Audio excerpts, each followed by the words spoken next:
Multiple devices එකවර connect කළ හැකි. Internet like a boss. SLT Mobitel Fiber. Multiple devices එකවර connect කළ හැකි. Internet like a boss. SLT Mobitel Fiber.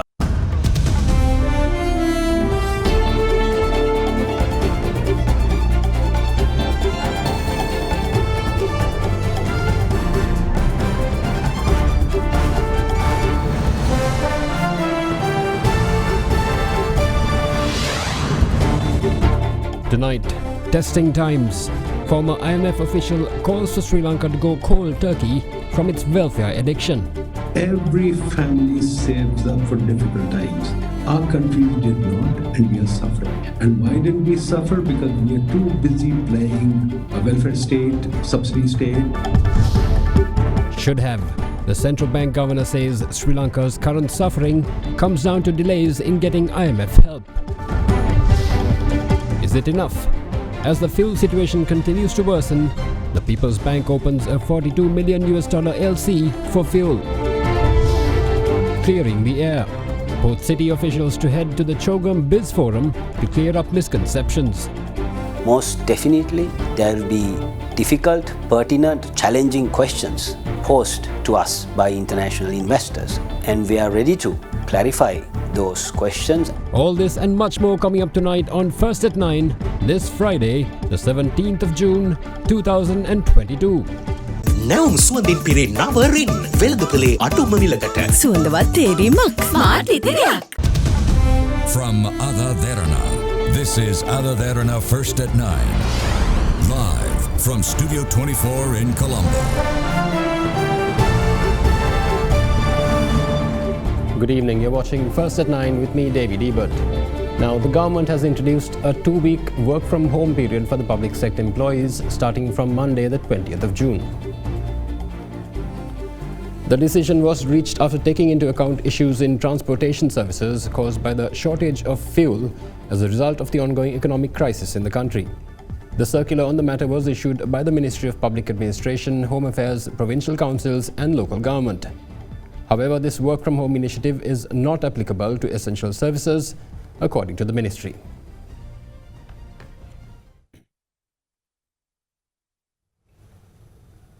Meanwhile, former IMF representative in Sri Lanka, Dr. Nadeem Ul Haq, says that Sri Lanka and Pakistan are facing the consequences of short-term thinking in not having built up sufficient reserves for a rainy day.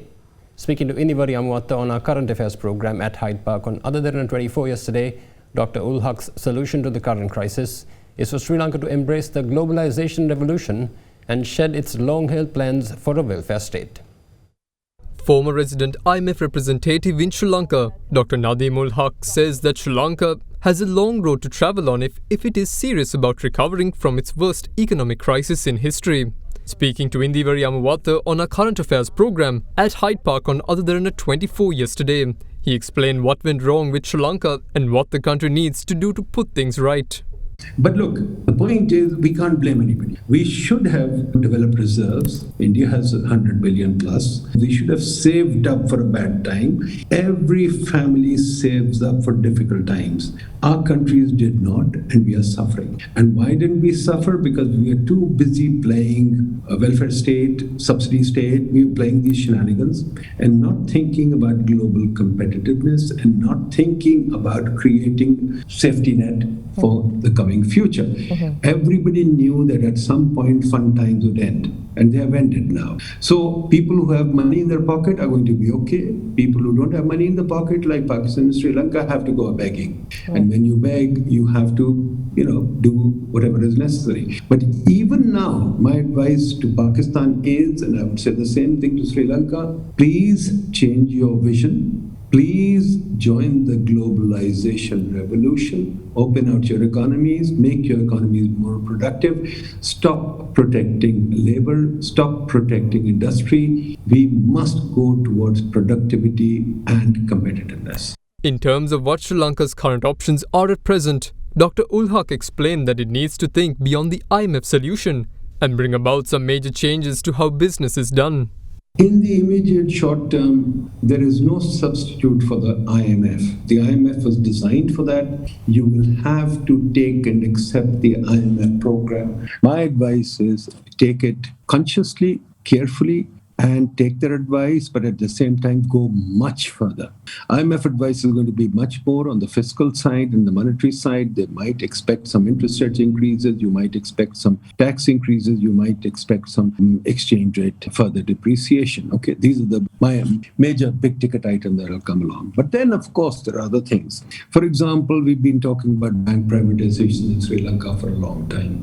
Can we now bring that to some sort of conclusion? For example, we've been talking about labor laws. How much have labor laws changed? We've been talking about opening out for example, Sri Lanka. I remember when I was there, I tried to get this thing done that foreigners can buy Sri Lankan real estate, but that was reversed.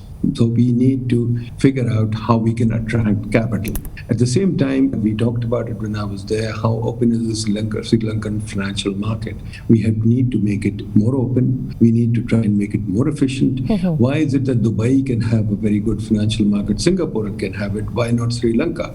Dr. Ul Haq also explained that Sri Lanka has been looking in the wrong place in its search for investment, whereby focusing on the foreign investment, it has marginalized its homegrown investors, leading them to leaving the country for better prospects. I think investors are like honeybees. They come where there's activity.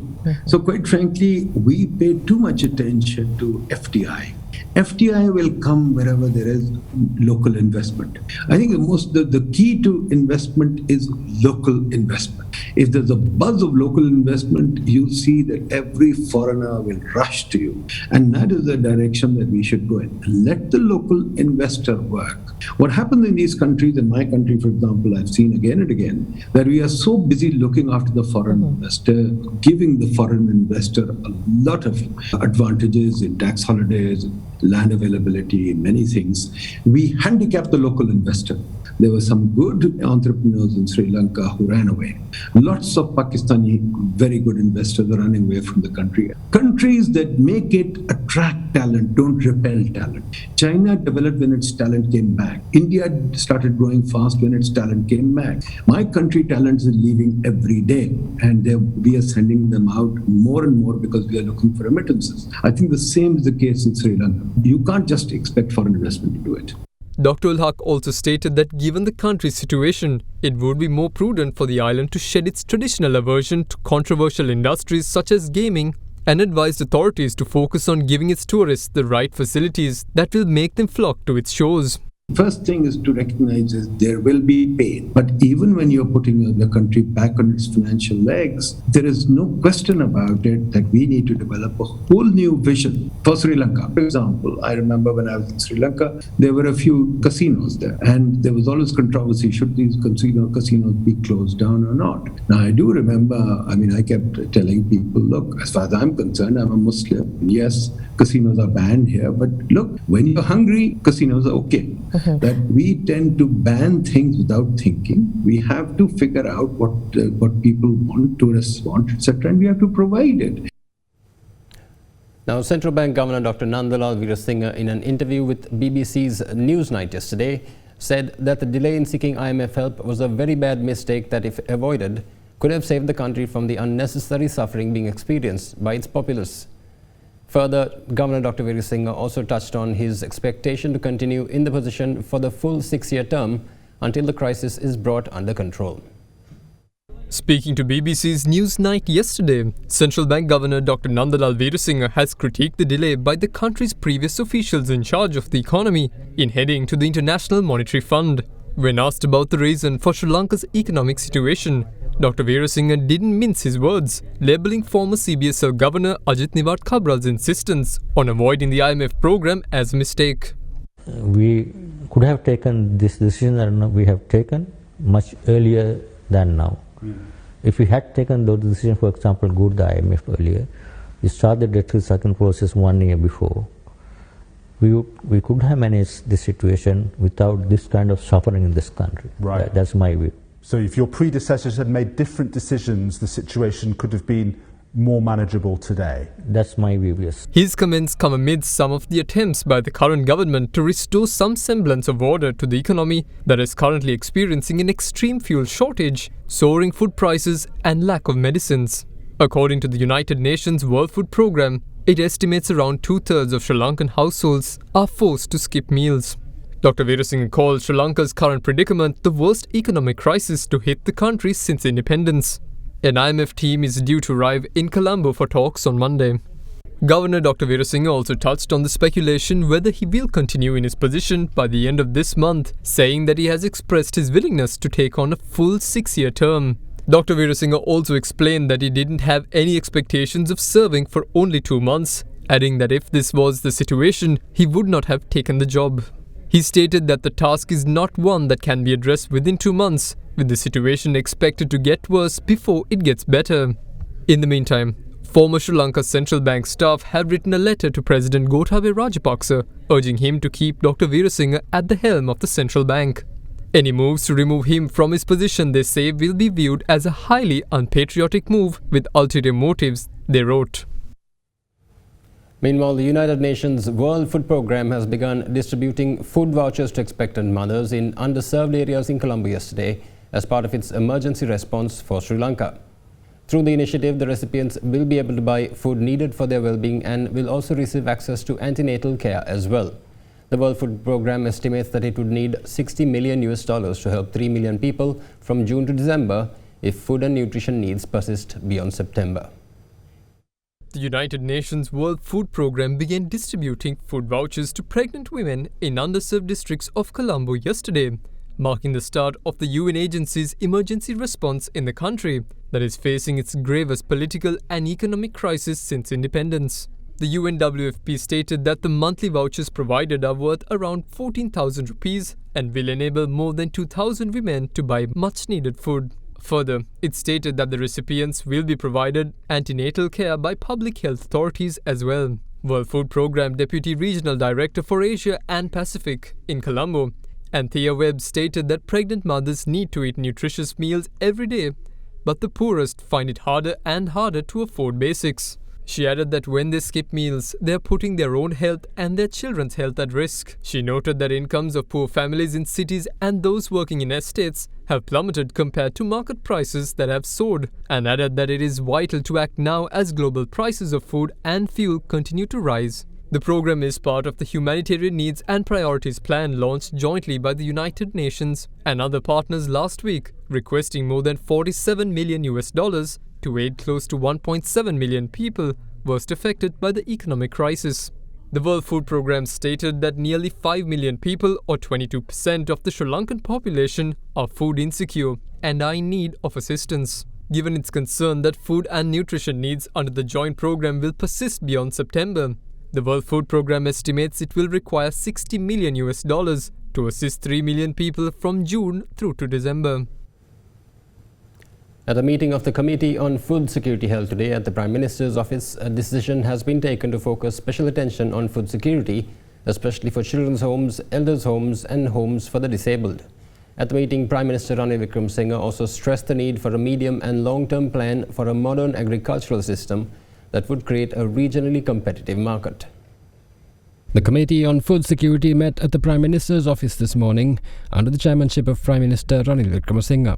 At the meeting, the Prime Minister has stated that although the food crisis could directly affect 4 to 5 million people in the country, steps would be taken to avoid this situation.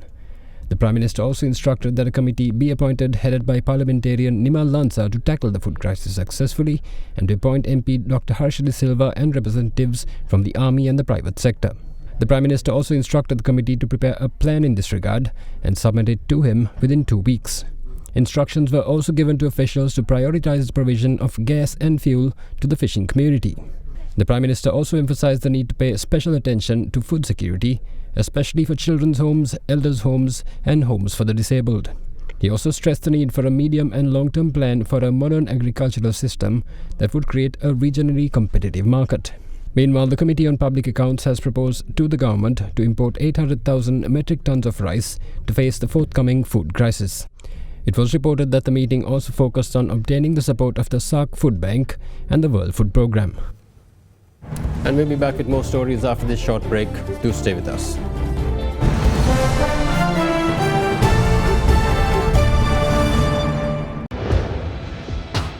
Big 3.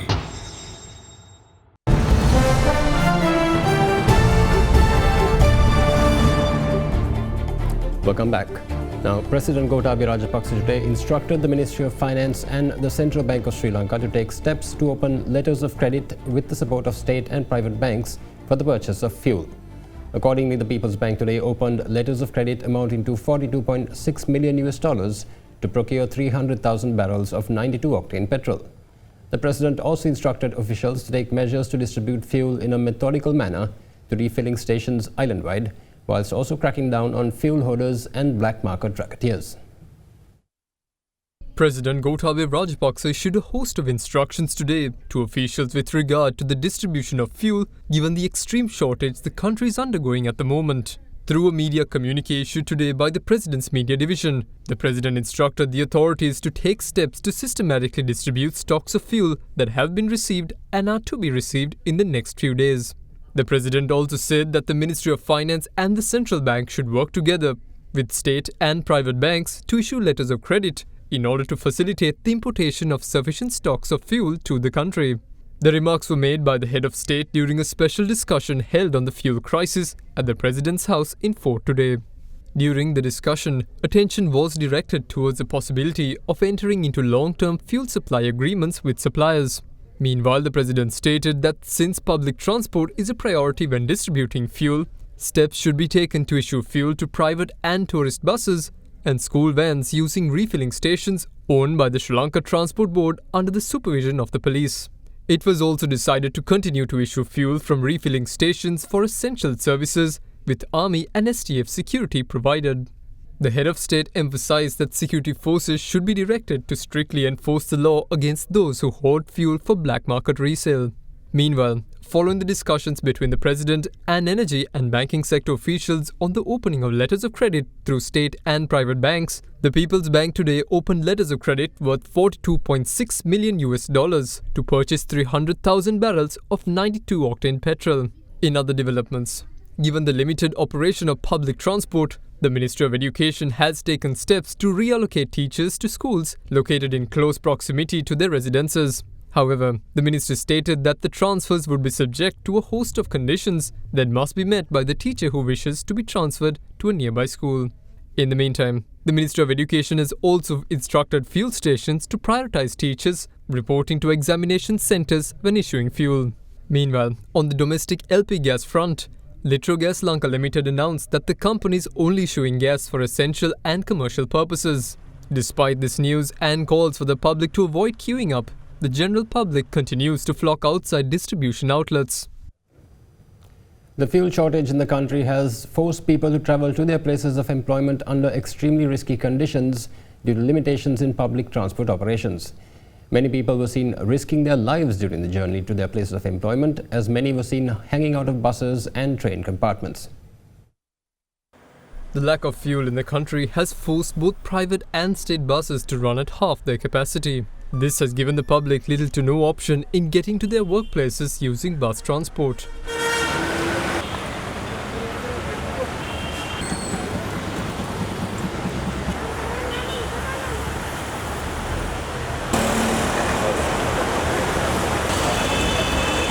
A similar sight was observable at train stations today as well. Many people were seen crowded into train compartments and forced to travel in extremely risky conditions.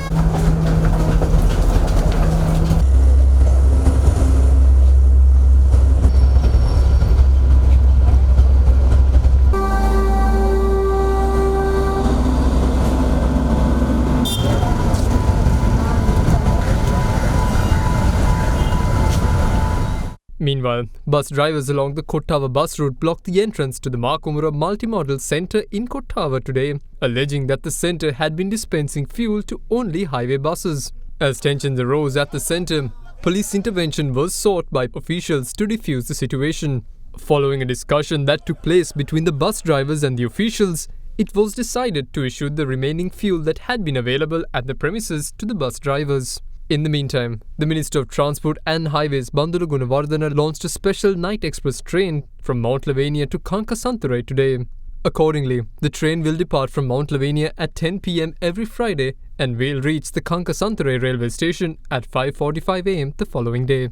According to the ministry, the train will make stops at the Dehiwala, Vallavatta, Bamalapitiya, Colombo Fort, Gampaha, Veyangoda, Polgahawela, Kurunegala, Anuradhapura, Vaunia, Kilinochchi, Jaffna, Kondaville, Chunnakkam and Kankasanthurei railway stations. Meanwhile, former President Maithripala Sirisena said today that the relationship between President Gotabaya Rajapaksa and Prime Minister Ranil Wickremesinghe is similar to the relationship he had with the current PM between 2015 to 2019. He added that the current government continues to lead the country into more turmoil. Meanwhile, speaking at a media briefing today, leader of the opposition, Sajith Premadasa, said that there is no use in leaders who only come out to people to announce shortages and not provide solutions. During a media briefing held today, leader of the opposition Sajith Premadasa stated today that the SJB is not willing to work with a group of leaders and a government that has nothing to provide as a solution to the country's worsening economic crisis. අපිට අහන්න ලැබෙනවා මේ රටපත් වී තිබෙන තත්ත්වය තුල රට වහන්න සිදු වෙයිද කියලා. දැන් ආණ්ඩුපත් වෙන්නේ රටවල් වහන්න. ආණ්ඩුපත් වෙන්නේ රජයේ නිලධාරීන්ට නිවාඩු ලබා දෙන්න. අර වැඩ කරන දින පහම ගෙදර ඉඳලා කියයි වගා කරන්න කියලා. කෘෂි කර්මාන්තේ විනාශ කරලා දැන් කියනවා වගා කරන්න කියලා. තෙල් නැහැල්ලු, ඩොලර් නැහැල්ලු, අරක නැහැල්ලු, මේක නැහැ. නායකයෙක්පත් වෙන්නේ නැහැ කියන්නේ. අපි සූදානම් නැහැ නාස්ලා නුදාගෙන රාජ්‍ය පාලනය අතට ගන්න. සරලව කියනවා නම් මේ ජනාධිපති එක්කත් බෑ, මේ අගමැති එක්කත් බෑ, මේ ආණ්ඩුව එක්කත් බෑ. Meanwhile, former President Maithripala Sirisena said today that the coordination between the President and the Prime Minister currently lacks a clear consensus and understanding and reflects something similar to how it was during his tenure as President, while Ranil Wickremesinghe was serving as the Prime Minister. මේ යන ආණ්ඩුව රට දවසින් දවස අමාරුවට පත්වෙන ආණ්ඩුවක්. රනිල් වික්‍රමසිංහ අගමැතිතුමයි මමයි ආණ්ඩු කරනකොට රටේ ඇතිවෙච්ච තත්ත්වය. ඉතින් ඒ තත්ත්වය දැන් අද ඇති වෙලා තිබෙනවා. අපිට පේනවා ජනාධිපතිතුමා ඇමතිවරු කැඳවනවා, නිලධාරීන් කැඳවනවා, සාකච්ඡා කරනවා, උපදෙස් දෙනවා. අගමැතිතුමා ඇමතිවරු කැඳවනවා, කොමිටිපත් කරනවා, නිලධාරීන් තෝරනවා, මේ අයත් එක්ක සාකච්ඡා කරනවා, උපදෙස් දෙනවා. පැහැදිලිව පේන දෙයක් තමයි මේ දෙදෙනා අතරේ සම්බන්ධතාවයක් නැහැයි කියන එක. හෙට අලුත් ආණ්ඩුවක් ආවොත් රට ගොඩ ගන්න පුළුවන්ද කියන ප්‍රශ්නෙට අපි කෙලින්ම කියනවා රට ගොඩ ගන්න පුළුවන් අලුත් ආණ්ඩුවක් ආවොත් ඒක සර්වපාක්ෂික ආණ්ඩුවක් වෙන්න ඕනේ. පක්ෂ නායකයෝ ඔක්කොම එකට වාඩි වෙලා තීන්දුව කරන්න ඕනේ අගමැතිවරයා කවුද කියලා. ජාත්‍යන්තරය කියන්නේ මේ ආණ්ඩුවට උදව් කරන්න බෑ, අලුත් ආණ්ඩුවකට තමයි උදව් කරන්න පුළුවන් කියලා. Meanwhile, water supply will be interrupted in Colombo 5 and 6 for 16 hours this weekend, according to an announcement by the National Water Supply and Drainage Board. The water cut is scheduled from 11 p.m. on Saturday, the 18th of June, to 3 p.m. on Sunday, the 19th. Meanwhile, the Water Board has alerted residents of the Colombo 4 area to expect low pressure levels in water supply during this period.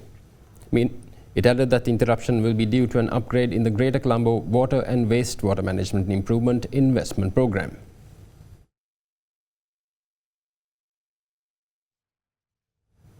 Now, the Ministerial Consultative Committee on Labour and Foreign Employment, under the chairmanship of Labour Minister Manusha Nanakkara, has approved a new industrial disputes bill that was published on the 8th of April and which will be taken up in Parliament next week. The new Industrial Disputes Act is expected to solve issues with high numbers of cases filed against employers pending in 80 magistrates' courts throughout the island. The new act will look to sort out the congestion by referring them to the 37 labour tribunals throughout the island that oversee smaller proceedings at present. The Industrial Dispute Act will authorise labour tribunals to settle disputes in a timely manner, with powers of prosecution being given to the chairman of labour tribunals. Furthermore, Minister Nanakkara is expected to discuss with trade unions courses of action to be implemented to ensure protection of both employers and employees in the event of any factory closures during the economic crisis.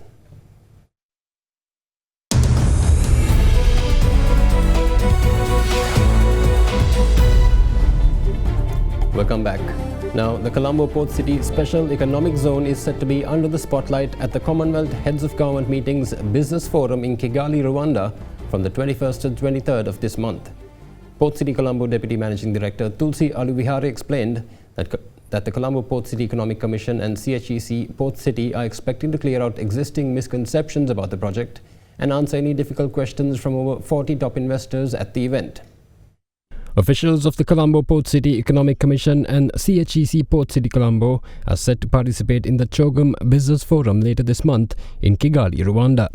According to Port City Deputy Managing Director Tulsi Alovihare, the officials are expected to showcase the special economic zone to more than 40 top investors and members at the forum to highlight its unique features and its positioning.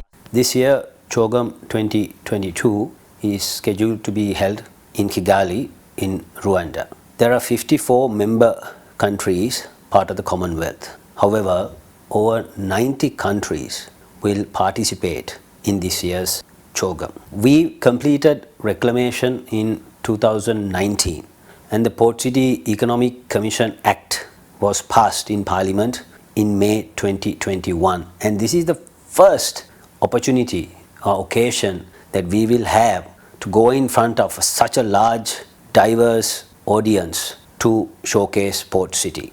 I believe that we are facing economic challenges. Despite these challenges, Port City is going to be a catalyst to draw the much needed FDIs to the country. In this process, most definitely there will be difficult, pertinent, challenging questions posed to us by international investors, and we are ready to clarify those questions and create the right environment which is required for us to be able to attract foreign interest in Sri Lanka.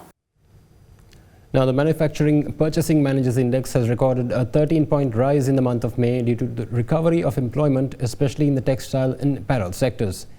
However, respondents have cited a deterioration of purchasing power due to high inflation, together with cautious consumer spending amidst prolonged uncertainty over economic woes, particularly for non-essential goods. The manufacturing PMI recorded an index value of 50.3 in May 2022, with an increase of 13.9 index points from the seasonally low value in the month of April. The slight edging up of the index was mainly due to the recovery of employment and the lengthening of suppliers' delivery times. Moreover, employment edged up during the month, particularly in the manufacture of textiles and apparel sector, partly due to cross-industry employee movements. Meanwhile, new orders, production and stock of purchases remained contracted on a month-on-month basis, yet at a slower pace, indicating subdued performance in manufacturing activities in the month of May. The subdued performance in production and new orders were particularly witnessed in the manufacture of food and beverages. The contraction in new orders was partly due to the ending of the festive month. Further, some respondents mentioned that deterioration of purchasing power due to high inflation, together with cautious consumer spending amidst prolonged uncertainty over economic woes, resulted in the decline in demand, particularly for the goods in non-essential nature. Further, the stock of purchases declined mainly due to the unavailability of required quantities in the domestic market and difficulties in opening letters of credit for importing materials. This has forced many producers to significantly slow down their production. For the next 3 months, the overall expectations for manufacturing activities continue to deteriorate compared to the previous month due to the prevailing uncertain economic environment in the country. Meanwhile, Sri Lanka's main stock index ended in the red today as it closed 3.02% lower.